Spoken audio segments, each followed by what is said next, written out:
Bueno, pues quiero presentarles ya a nuestro invitado del día de hoy, el congresista Mario Díaz Balart. Muchísimas gracias, congresista, por tener la amabilidad de estar con nosotros en un día triste como hoy, donde nuevamente y desgraciadamente vuelve a repetirse un hecho como el que hemos visto en una escuela de los Estados Unidos. 20 criaturas muertas, 2 profesoras, y es una historia que desgraciadamente sigue aumentando el número desde Columbine, Sandy Hook, Parkland y lamentablemente Texas. Marina, estamos todos de luto, ¿no? Y muy destruidos emocionalmente por este acto de horror esta mañana. Algo que obviamente no tiene explicación y que tenemos que hacer todo lo posible para que no se suceda de nuevo, no se cometa otra vez. Lo triste, Mariana, es que yo he estado trabajando con un grupo bipartidista en el Congreso, en la Cámara, y también hay un grupo bipartidista en el Senado. Por cierto, con un padre que perdió a su hijo en Parkland, Max Schachter, que es un ser, bueno, increíble, en legislación bipartidista para ayudar a proteger a nuestros hijos en las escuelas. Pero el liderazgo en la Cámara y el Senado demócratas han rehusado traer estas propuestas bipartidistas al Pleno. Y hoy, cuando el senador Johnson, viendo lo que pasó, trató de aprobarlo en el Senado rápidamente, el líder demócrata en el Senado, Schumer, no permitió que llegara a un voto. Algo que no tiene explicación, porque estos son propuestas bipartidistas que realmente, yo estoy convencido, salvarían vidas, trabajadas con un individuo, con un padre que perdió su hijo en esa en Parkland, ¿no? Y por alguna razón no permiten que esta legislación llegue al Pleno, y lo que sí insisten es en la cuestión de quitarle las armas a las personas que no han cometido delitos cuando hay legislación bipartidista disponible ya, pero que por alguna razón el liderazgo demócrata rehúsa traer las propuestas reales al Pleno. Y eso yo creo que dice mucho de dónde está esta nación en estos días. Claro, porque aquí hay una cosa clara, congresista. Esto no se trata, por lo que estamos viendo, de restringir el uso de las armas o de prohibir el uso de las armas, que además está contemplado en nuestra segunda enmienda, a individuos que puedan usarlas para defenderse o para defender a sus familias en casos terribles como esto, incluso reducir a los atacantes en un cine, en un mall, en una iglesia, como hemos visto, en un supermercado. Se trata simplemente de poner límite a esas armas que son armas de guerra y que se están vendiendo como si fueran churros en cualquier armería del país sin que exista realmente un récord médico de los individuos que las compran. ¿Habría alguna posibilidad de poder, no sé, por lo menos exigir que esos récords que hasta este momento son privados puedan hacerse públicos para que la persona que vaya a comprar un arma estemos más o menos seguros de que no tiene antecedentes mentales? Bueno, es interesante lo que acaba de mencionar, ¿no? O sea, acabamos de pasar 2 años en donde todos nosotros perdimos nuestros derechos constitucionales, ¿no? Y nos pedían nuestros récords médicos para entrar a un restaurante en ciertas partes del país, o para trabajar hasta de policía o de enfermero, lo que sea, ¿no? Que es algo totalmente insólito. Es interesante, hay cosas que sí se pueden hacer, obviamente. Personas que no cometen delitos y que son legales no deberían estar, tienen que mantener su derecho de portar armas en una forma como la Constitución protege. Al mismo tiempo hay que hacer todo lo posible para que las personas, los delincuentes, los que tienen problemas mentales, no puedan obtener armas de fuego. Y eso yo creo que es algo lógico. Pero por alguna razón, cuando tratamos de trabajar en esto de una forma bipartidista, eso el liderazgo demócrata rehúsa hacerlo. Repito, una de las leyes, por ejemplo, propuestas de leyes, Marian, que es bipartidista, que hace 2 años estoy trabajando en la Cámara y el Senado. Déjame explicar lo que hace. El Servicio Secreto de los Estados Unidos, que entre las cosas que hacen es proteger al presidente de los Estados Unidos, son muy buenos en mirar en el mundo disponible abiertamente a ver quién son las personas que son problemáticas y posiblemente peligrosas. Y ellos entrenan a escuelas o a ciertos centros a otras personas para que ellos sepan qué es lo que tienen que mirar, buscar, personas que tienen problemas, ¿no? Pero solamente es un grupito muy pequeño, entonces nosotros queremos ampliar eso, algo que ya existe, pero que desafortunadamente muy pocos, incluyendo escuelas, tienen acceso a esa información disponible por personas que lo hacen muy bien, eso es algo totalmente lógico que se puede hacer mañana. Es bipartidista esta legislación. Rehúsan traerlo al Pleno porque no es lo que ellos quieren hacer, que es quitarles las armas a las personas decentes en vez de resolver el problema. Hay otra legislación que es el Luke and Alex School Safety Law, ¿no? Los nombres de dos víctimas, jóvenes víctimas en Parkland.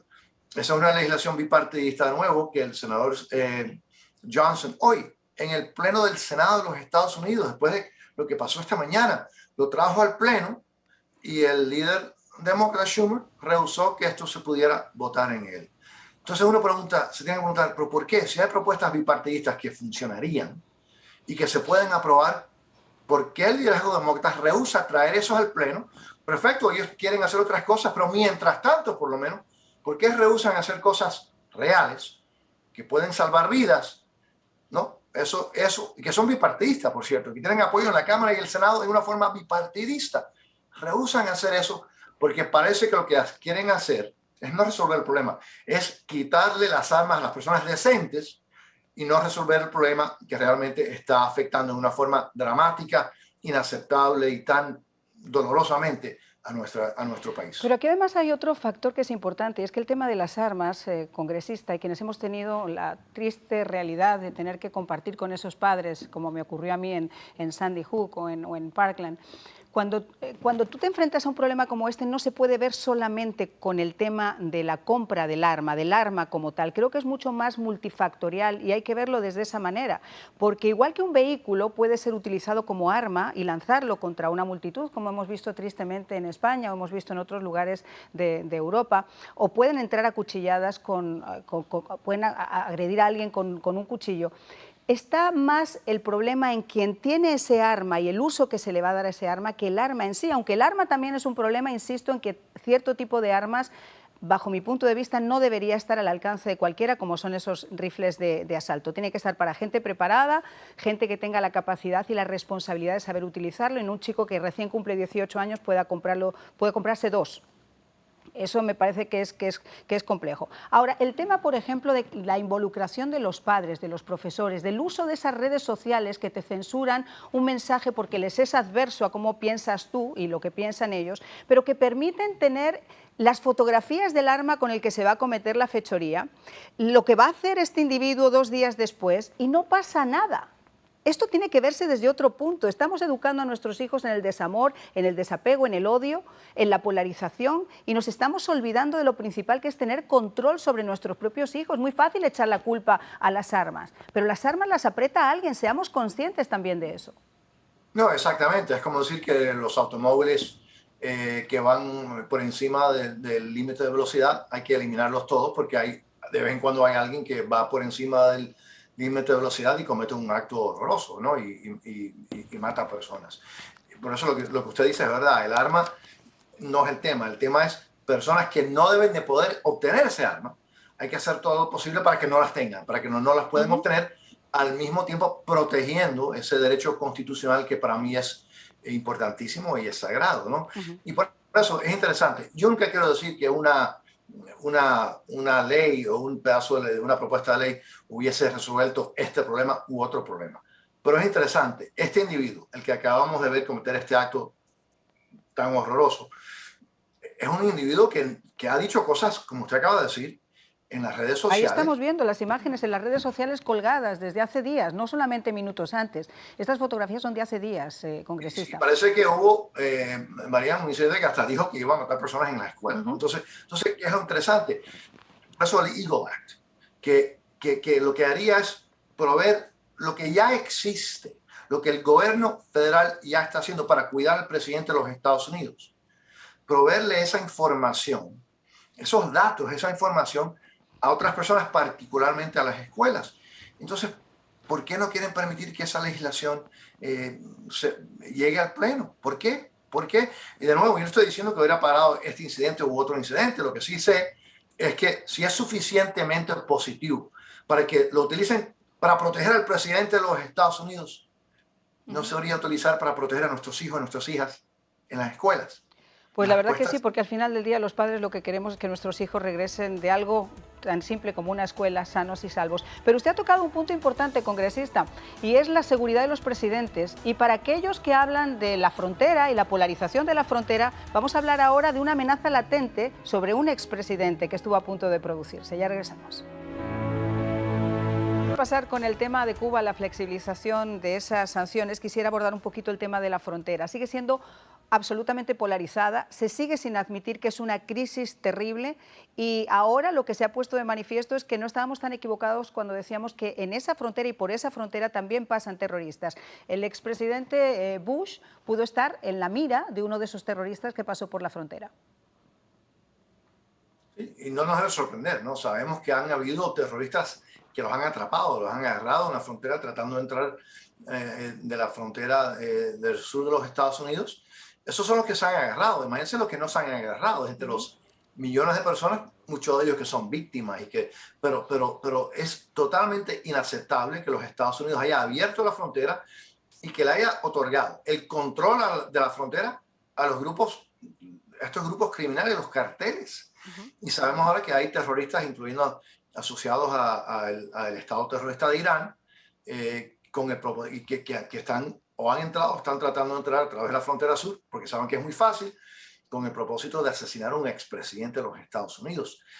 Es totalmente increíble ver el nivel de incapacidad y además de arrogancia de esta administración, que sigue diciendo que no hay problema. ¿Qué es lo que va a tener que pasar hasta que se den cuenta que hay un problema? Y por cierto, además que es un peligro para la seguridad nacional de los Estados Unidos, esto no es humano. Sabemos que un gran porcentaje, la mayoría de las niñas y las mujeres que están siendo traficadas por la frontera sur, están siendo sexualmente violadas y asaltadas. Eso no es humano. Sabemos que estas víctimas, que estas personas les roban el dinero. Muchos han muerto en el tránsito. De nuevo, algo controlado por los carteles. Eso no es humano. Esto es una salvajada para todos, para la seguridad nacional de los Estados Unidos, pero también para estas personas que son víctimas una y otra vez. Así que yo no entiendo cómo esta administración no puede entender el peligro que es para los Estados Unidos y para las mismas personas que los coyotes trafican en este proceso de tratar de cruzar la frontera sur de los Estados Y no Unidos. solamente eso, congresista, el hecho de que también países como Nicaragua se presten, por ejemplo, no pidiendo, no exigiendo visa a Cuba, a que esos ciudadanos cubanos lleguen hasta Nicaragua y después traten de sumarse a ese periplo, igual que está ocurriendo desde Venezuela. Pero hablando de Cuba y de Venezuela, hemos visto recientemente cómo la administración del presidente Biden, sin que exista un pro quo de yo te doy y tú me das, ha decidido flexibilizar esas sanciones en plena represión de esos regímenes. ¿Qué nos puede decir al respecto? No nos sorprende, es muy triste, María, pero sabíamos que esto es algo que esta administración iba a hacer. Es interesante, muchos de nosotros, incluyendo un servidor, advertimos que si ganaba este presidente, que esto es lo que iban a hacer, ¿no? Que los autotitulados socialistas o progresistas o comunistas tienen una agenda y sabemos cuál es esa agenda. Y nos dijeron que estábamos locos y que estábamos exagerando. No, es que conocemos a estos individuos, a los que rodean al presidente de los Estados Unidos. Comenzaron inmediatamente, a pesar de que dijeron que no lo iban a hacer. Esto es interesante, Marianne. El secretario de Estado en una audiencia pública, yo tengo el video, a mí me aseguró de que iban a no solamente mantener las sanciones contra el régimen en Venezuela, pero las iban a hacer hasta aún más fuertes y que los que hicieron unilateralmente, inmediatamente, comenzar a relajar las sanciones a Maduro sin pedir nada al intercambio, como usted acaba de mencionar. Esta administración, y esto hay que decirlo, esto no es por equivocación, a todo enemigo de los Estados Unidos está tratando de ayudar y a los aliados de los Estados Unidos lo está presionando. Y cuando digo todo, es el régimen en Cuba, el régimen en Venezuela, el régimen en Irán. Todos los enemigos de los Estados Unidos ahora están siendo ayudados por esta administración. Y entonces hay que decir, bueno, es que son o tan idiotas o cuál es la razón. Pero el problema es que no son idiotas. Los voy a defender aquí, no es por idiotas.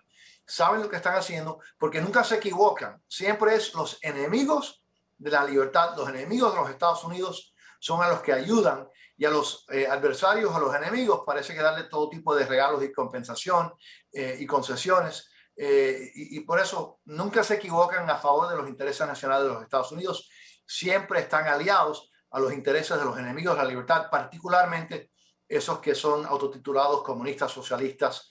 Y yo creo que es una cuestión ya de ideología de los llamados socialistas o progresistas o comunistas en el gobierno de los Estados Unidos con los mismos a través del mundo.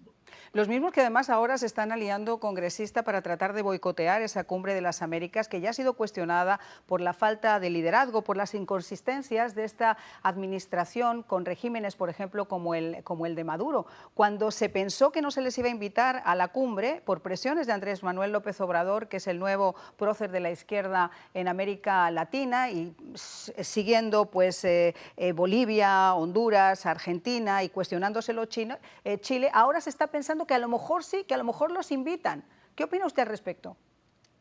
Bueno, un presidente que primero públicamente le preguntan sobre Taiwán y dice que, por cierto, yo creo que estaba muy acertado, que los Estados Unidos estaría con Taiwán en caso de una invasión de China comunista, y después la burocracia de la Casa Blanca dice que el presidente no habla por la presidencia de los Estados Unidos. Es difícil de entender, ¿no? ¿Quién está en control? ¿Quién manda en esta Casa Blanca, ¿no? ¿El presidente o la burocracia? Y ahora, primero dijeron que no lo iban a invitar y después parece que posiblemente los inviten a la cumbre. Pero esta es la triste realidad, María, no importa, porque ya el régimen de La Habana y el régimen de Venezuela están obteniendo todas las concesiones, todo lo que quieren de la Casa Blanca. Así que si van a la cumbre o no van a la cumbre, realmente no importa mucho porque ya el presidente Biden y su administración le ha dado toda concesión posible. Y yo creo que vamos a ver aún más concesiones, difícil de entender, pero esto lo advertimos, más concesiones, más ayuda, porque esto es lo que es para ayudar a estas dictaduras. Aquí esto no es que son ingenuos, están haciendo esto para ayudar a la dictadura en Venezuela, en la dictadura en Cuba y sus aliados. Y así que si lo invitan a la cumbre o no, realmente lo que pasa es que no es triste importa porque es una cumbre donde se defiende la democracia, y tener precisamente a dictadores que no protegen esa democracia sentados alrededor de personas que sí lo hacen, va a ser un poco difícil, pero quizás sea tan difícil como haber visto a esa delegación enviada por el presidente Biden a Venezuela para tratar con un dictador cuando se prohibió la importación de petróleo ruso. Como congresista tengo muy poquito tiempo, pero en este minuto que me queda se lo quiero ceder a usted. Mariana, primero, gracias por los reportajes que continuamente usted hace. Desafortunadamente, la realidad no es tan complicada muchas veces. Hay los que están aliados a la democracia, a los intereses nacionales de los Estados Unidos, hay los que están en contra de esos intereses. Sería muy positivo si la administración del presidente Biden se diera cuenta cuál es cuál y no seguiría y tratara de ayudar a los aliados, no los enemigos, pero hasta ahora parece un presidente que sigue siempre confundido. Pues le quiero agradecer muchísimo que haya estado, como siempre, con nosotros, por su gentileza. Y bueno, pues esperamos que todo esto que está pasando se lleve por otro camino, porque desgraciadamente no se pone solamente en cuestionamiento el liderazgo de un país, sino el país en conjunto por esa persona que nos representa. Así que muchísimas gracias.